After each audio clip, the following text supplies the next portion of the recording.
السلام عليكم ورحمة الله. حبايبي عاملين ايه؟ وحشتوني من اخر فيديو نزلته معاكم. وحشتني الروتينات وحشتني التنظيفات معاكم. بداية كده برحب بكل المشتركين جديد معايا في القناة.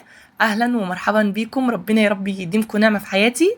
لو انت الاول مرة بتشوفيني، انا نور عبد الواحد، فضلا وليس امرا يا ريت تشتركي في قناتي.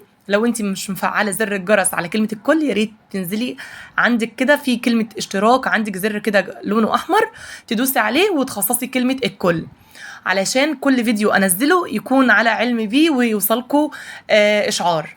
فبداية كده انا بحب بنات الفيديوهات الحماسية كده، اللي كلها طاقة وحيوية ونشاط. فبصراحة بحب الروتينات اكتر عن مثلا ما بنزل يعني اكلات او وصفات حلوة. فقولوا لي انتوا كده برضو شايفيني في ايه اكتر، في الروتينات مثلا ولا شايفيني في في الاكل وكده؟ فطبعا رأيكم يهمني جدا.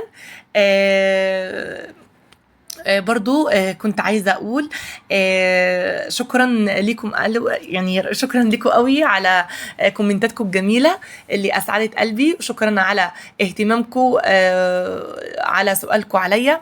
انا خلاص الحمد لله مشكله النت اتحلت عندي خالص، وباذن الله باذن الله كده هتلاقوني كل يومين بالظبط كده هنزل لكم فيديو. بس ان شاء الله كده طبعا يعني التشجيع من عندكم، يعني انتوا بس شجعوني وانا هنزل لكم باذن الله باذن الله كل يومين، او لو صدفت مثلا واتشجعت كل يوم يوم بعد يوم. فطبعا مش خساره فيكم. ربنا يا رب كده يبارك فيكم باذن الله كده ويديمكم نعمه في حياتي. طبعا يلا نبدا الفيديو بتاعنا. عايزه اقول لك انا دخلت غرفه الاطفال بتاعتي، يعني بقالي فتره بصراحه كذا يوم عايزه اعمل فيها تنظيف عميق حلو كده. طبعا التنظيفات العميقه يا بنات مش واقفه على الاعياد وبس. يا ريت يعني نصيحه لو انت ايدك على طول في شقتك، والله العظيم عايزه اقول لك هيجي العيد عليكي، بصي، او رمضان او اي موسم من المواسم اللي بتيجي في السنه دي محتاجه تنظيفات، والله العظيم ما هتتعبي ولا هتتهدي ولا تعملي اي حاجه خالص. عاوزه اقول لك انا والله اللهم بارك شقتي على طول، يعني ايدي على طول فيها، لدرجه ان انا يعني ما بعترفش بحاجه اسمها تنظيفات عميقه دي على العيد، تنظيفات اقلب الشقه على رمضان مش عارفه ايه. ممكن مثلا نشيل مثلا المولى اللي هي الخشب والكلام دوت، بنشيله مثلا مره او مرتين في السنه. عفوا يا بنات.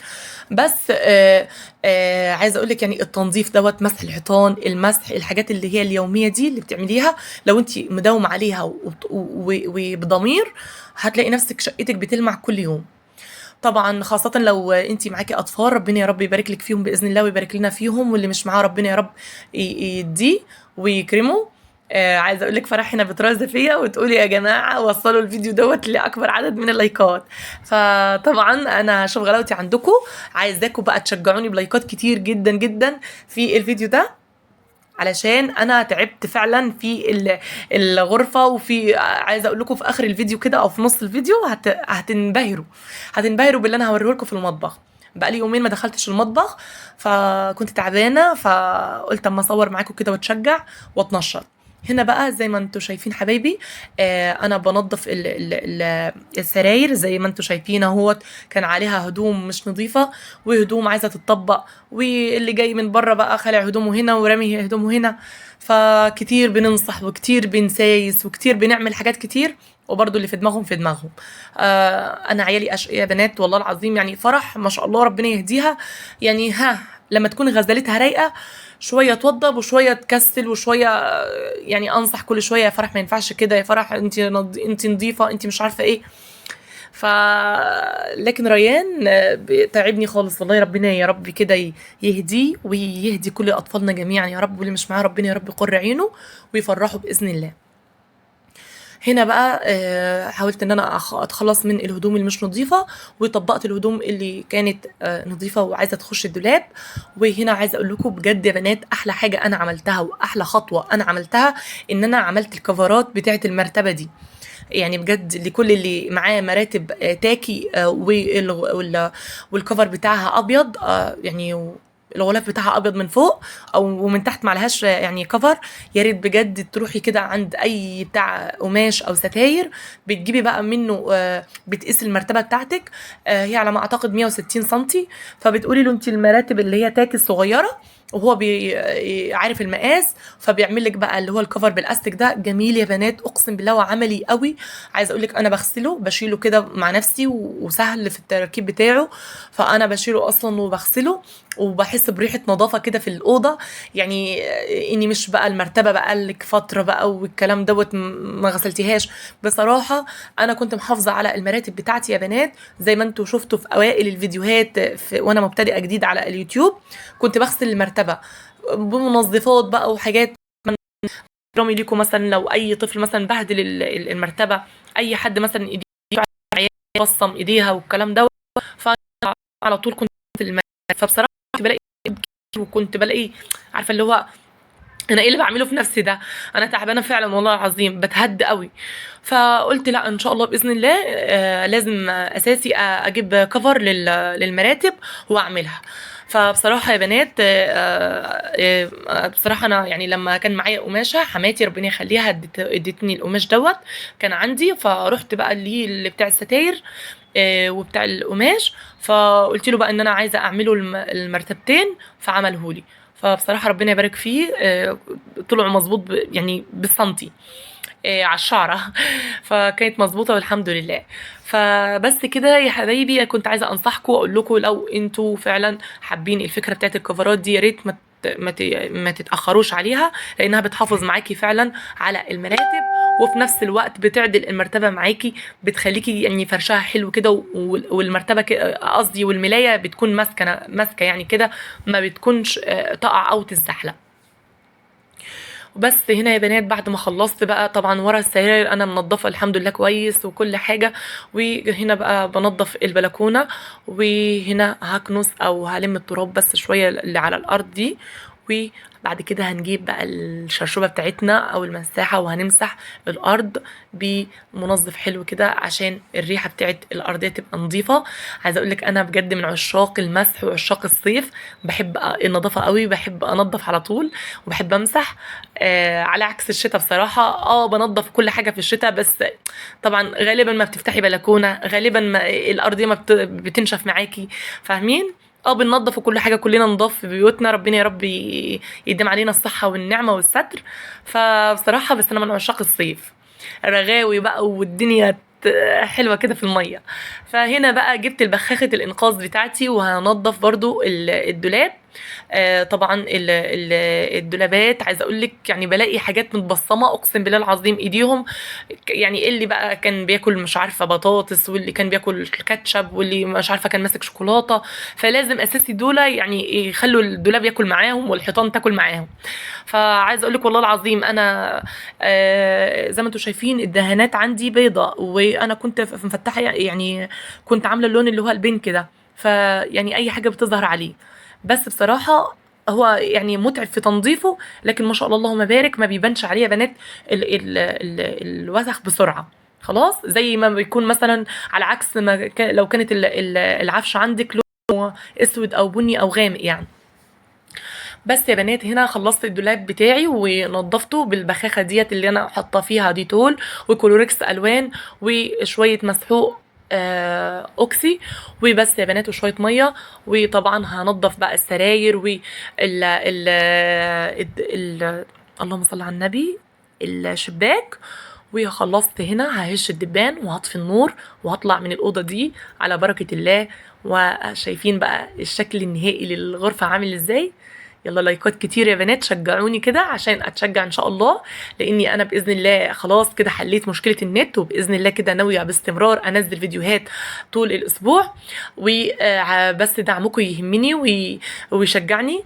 عايزه اقول لك انا بصراحه ربنا لما بلاقي يعني في دعم كتير وفي تشجيع كتير ومشاهدات كتير بحس اقسم بالله حتى لو تعبانه عايزه اقوم كده افتح الكاميرا واتكلم معاكم واعمل اي حاجه، بس المهم يعني اتشجع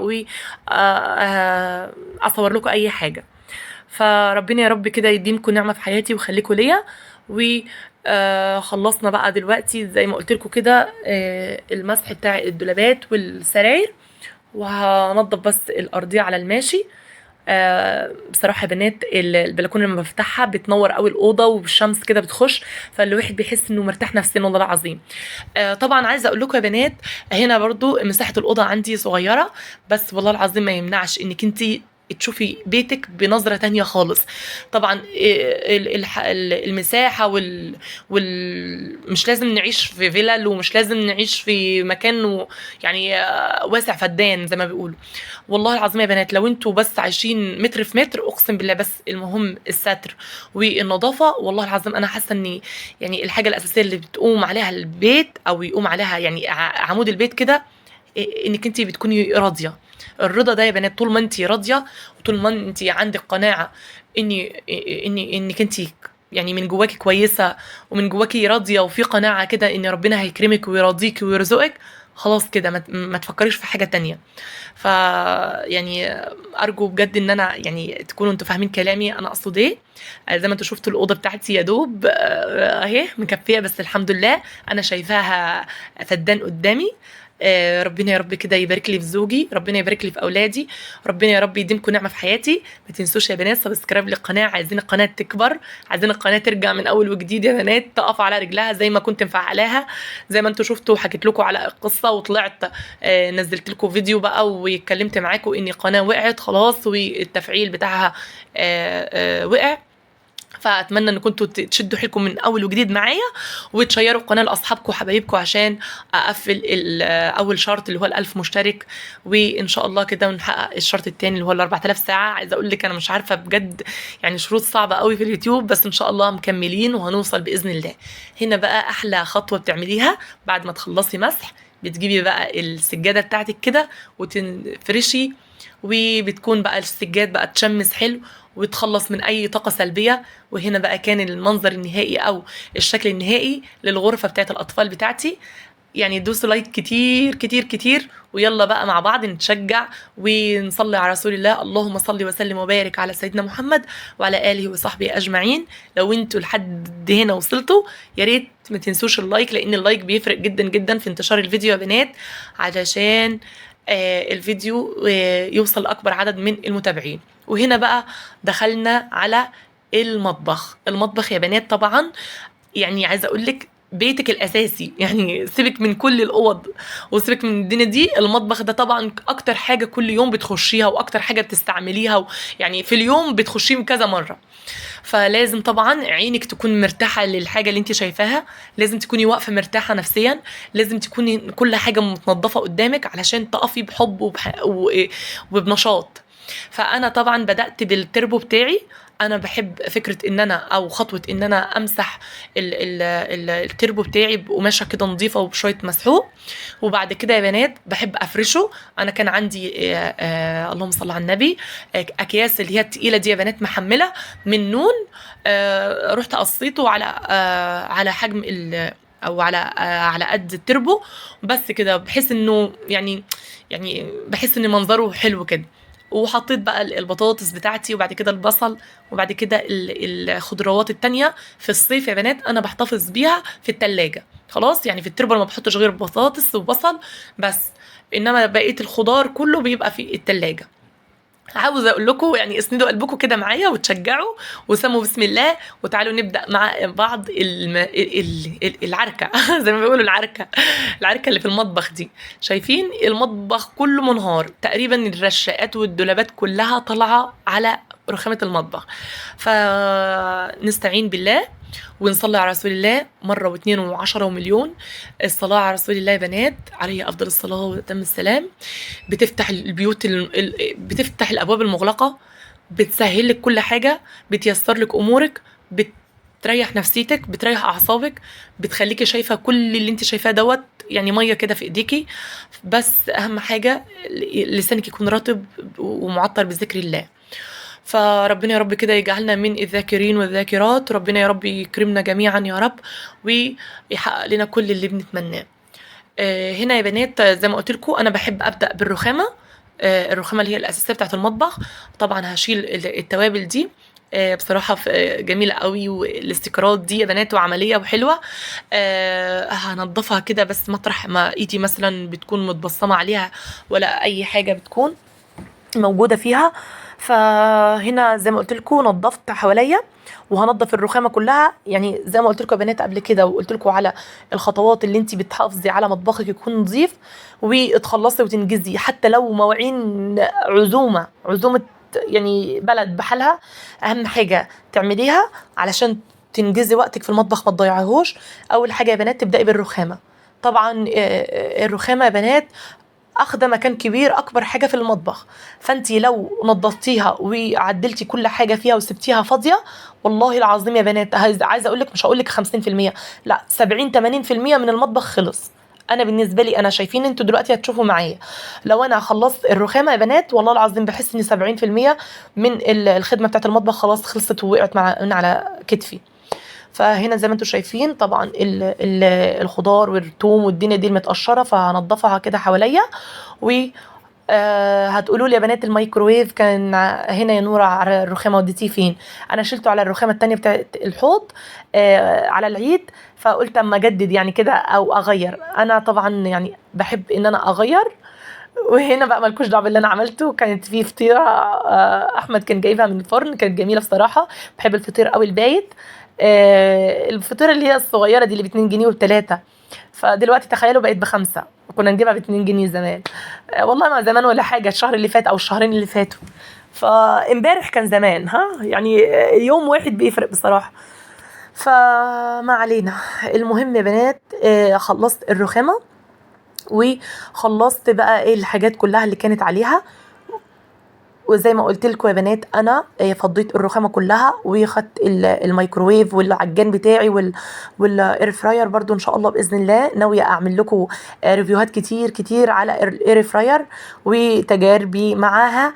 فتابعوني ان شاء الله كده، ويكونوا على تواصل معايا على طول على القناه، وان شاء الله باذن الله هتلاقوا مني كل جديد، وهتخرجوا مني كل جديد ان شاء الله. فهنا يا بنات بغسل انا الرخامه بقى بشويه صابون. زي ما قلت لكم كده، يعني حاولي تفضي كل الحاجه اللي على الرخامه. بصراحه ما بحبش فكره ان الرخامه بتكون عليها كل حاجه واللي هو العجان والميكروويف مثلا والكاتل واللي هو طقم التوزيع ومش عارفه بتاع الكورنر بتاع القهوه. بحس ان الدنيا في ايه انتوا خانقيني ليه كده؟ انا حاسه اني داخله على خناقه. فدلوقتي بصوا هتشوفوا مع بعض الراحه النفسيه اللي انا يعني اللي انا بفضلها في مطبخي. وزي ما قلت لكم برضو يا بنات اللهم صل على النبي، يعني زي ما انتوا هتشوفوا برضو مطبخي مش واسع ولا حاجه، بس اهو يعني انا شايفاه حاجه كبيره، لاني انا الحمد لله اللهم لك الحمد محافظه على نظافته، محافظه على يعني عايزه اقول لكم اقسم بالله لو دخلتي مطبخي الحمد لله اللهم لك الحمد، لو شفت السيراميك بتاعه والله العظيم هتحسي ان انا مركباه النهارده امبارح كده يعني. لان انا اللهم بارك على طول السلكه والقماشه السخنه دي على طول، انا يعني حتى لو قليت بطاطس كده ولا عملت اي حاجه لا تذكر، على طول بمسح وبنضف على طول الحيطان بتاعه المطبخ بتاعي. فارجو ان انا بكون مدياكم يعني طاقه ايجابيه، ارجو يعني حتى لو نصيحه كلكم نضاف وشطار وزي الفل، بس يعني ما يمنعش ان احنا نستفاد من بعض ونشجع بعض. يعني عايزه اقول لك مثلا واحده لسه المواعين مكومه معاها متكومه قد كده، فمجرد ما تشوف الفيديو ده تقول لك لا انا هقوم اتشجع كده واتنشط واسمي بسم الله واذكر ربنا. فده بصراحه انا يعني انا كل شغلي الشاغل ده بيكون او هدفي بيكون مثلا من فيديوهاتي، فاهمين؟ حاسه ان انا رغيت كتير، بس برضو ما يمنعش ان كنت وحشيني الصراحه. فربنا يا رب يبارك في اعماركم جميعا، ربنا يديمكم نعمه في حياتي يا رب ويخليكم ليا. هنا بقى زي ما انتوا شفتوا وريتكم اللهم صل على النبي الرخامه كلها خلصتها ونظفتها. هنا بقى الرخامه الاساسيه بتاعت اللهم صل على النبي المواعين.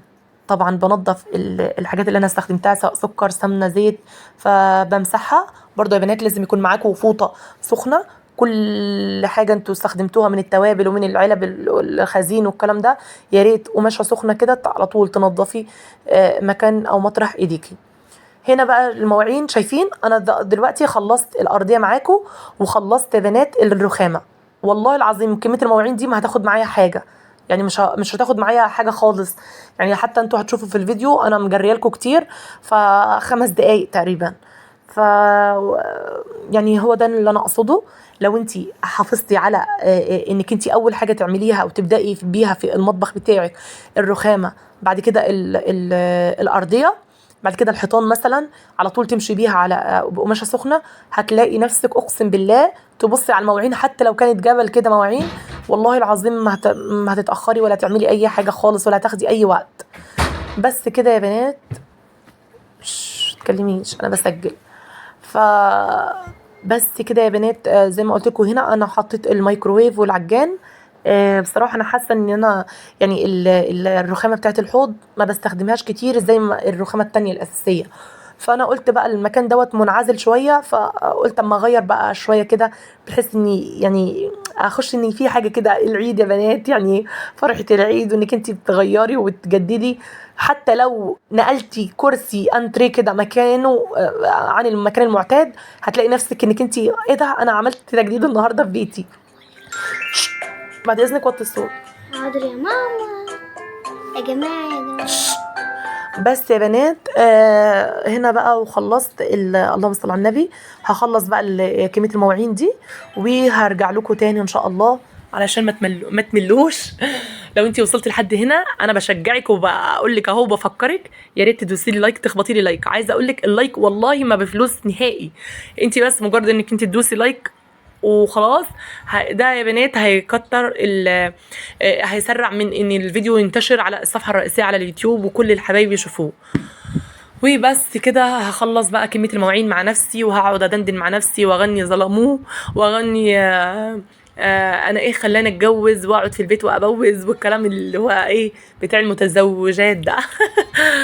ف ربنا يعيننا جميعا طبعا. يعني بجد البيت يعني انتي بصي لنفسك كده وشجعي نفسك، قولي ان انا حاجه كبيره بجد قسما بالله العظيم يا بنات. يعني ما يغركيش انك انتي مقصره مع نفسك، ما يغركيش انك انتي طول اليوم حاسه بتقصير. يعني بصي لنفسك بطاقه ايجابيه. انا الحمد لله، احمدي ربنا على اللي انت فيه، احمدي ربنا انك انت مثلا في ناس مسؤوله منك، احمدي ربنا انك انت واقفه على صحتك. يعني ناس كتير اقسم بالله العظيم يعني بتكون جايبه مثلا يعني مساعدين معاها مثلا وما بتعملش حاجه في البيت، بس مفتقده الصحه. يعني انا شايفه ان الصحه دي اهم واكتر سلاح الواحد نفسه فعلا يتشبث بيه في الايام دي بجد.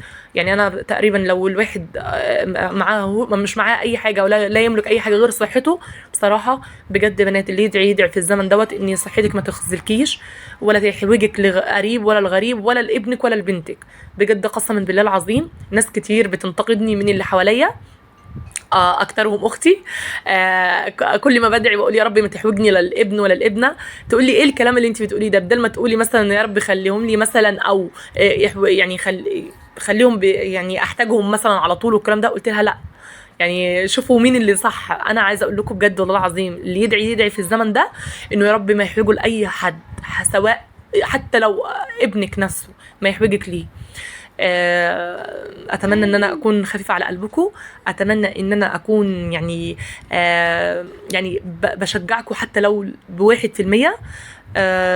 روتينات، اكلات، حلويات، اي حاجه.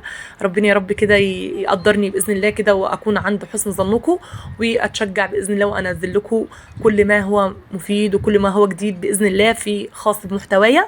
شجعوني يا بنات، لايكات كتير، وبعد اذنكم يا ريت تشيروا القناه لاصحابكم وحبايبكم. وهنا برضو هقول لكم على حاجه بتخنقني جدا جدا في المطبخ. انا عندي اغسل لكم يا بنات حلل واطباق الدنيا وكوبايات الدنيا، ولا اني اغسل معلقه وشوكه. قولوا لي كده انتوا في الكومنتات، انتوا زي كده ولا انا اللي حاسه ان الموضوع صعب؟ فبجد والله العظيم ما بحبش اغسل اي شوك ولا اي مواعين. قصدي يعني عقدتي في المواعين عباره عن شوك وسكاكين ومعالق، ما بحبش اغسلهم خالص. بس اهو ما علينا.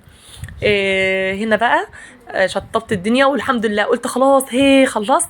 ببص كده ورايا لقيت كومة مواعين تاني، فقلت يلا مش مشكلة، ربنا يعيني ويديني الصحة.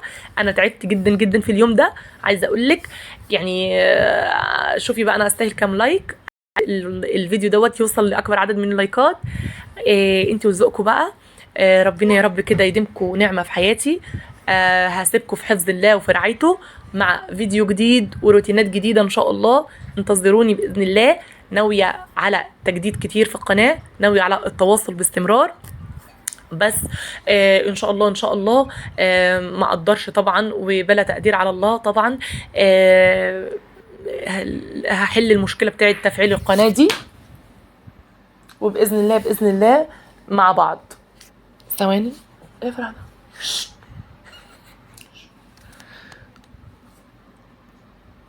بس يا بنات كده هنا خلصت انا، وطبعا هشطب معاكم الحوض. والخطوه بتاعت تشطيب الحوض بالنسبه لي ان انا اغسل الحوض والرخامه، وبعد كده بجيب قماشه. بصراحه بحس بالتنظيف فعلا، وبحس ان الدنيا خلاص هديت كده لما امسح بقماشه وبخلي الحوض ناشف. ف اعتمدوا الحته دي، يعني حتى لو انت خلصتي خالص كده جيبي كده قماشه وخليها تمتص الحوض معاكي. هتلاقي الدنيا كده يعني كانك لسه مركبه الحوض جديد. ف انا مش عارفه اقول لكم ايه. بس عايزه اقعد معاكم اخر دقيقتين دول عشان الفيديو يخلص. بس اهم حاجه هقول لكم بس يعني ايه نذكر ربنا كتير، اذكروا ربنا كتير، استغفروا ربنا طول ما انت واقفه في المطبخ. طبعا المطبخ يعني او المواعين وانت واقفه ما بتروحيش وتيجي وكده. انت واقفه خلاص بتغسلي في مكانك، مش زي مثلا ما بتنظفي في الاوض او في بقيه الشقه بتروحي وتيجي فممكن تنسي. بس المواعين ميزتها لو انت يعني خليتي ورد كده في الذكر على طول في لسانك، هتلاقي نفسك على طول والله العظيم اعتمدتي او اتعودتي انك انت تذكري ربنا على طول وانت واقفه في المطبخ. هتلاقي يومك عدى بسرعه جدا. هتلاقي المواعين الجبل دي خلاص خلصت مفيش. هتتشجعي. يعني اتمنى ان كنتوا تعملوا بالنصايح الصغيره اللي انا بقول لكم عليها دي، يعني من تجارب بصراحه مش من فراغ، لا والله مجرباها وشفت النتيجه ايجابيه خالص معايا. هنا بقى خلصت البوتاجاز بتاعي، قلت مش هطول عليكم اكتر من كده، بس هوريكم النتيجه النهائيه بتاعته. وهنا زي ما انتم شفتوا الرخامه، وهنا تحت الحوض شايفين النظافه والروقان، وشايفين بقى التربو بتاعي نضيف ازاي. لايكات كتير يا بنات. وشايفين بقى الحوض البوتاجاز بتاعي نضيف اهو بيلمع. ودي بقى اللي بقول لك عليها، شايفين انا هنا منشفاه بقماشه، والخلاط بتاع الحنفيه زي الفل وبيلمع. هسيبكم في حفظ الله وفي رعايته. شايفين الرخامه نظيفه واهي بتلمع برضو. لايك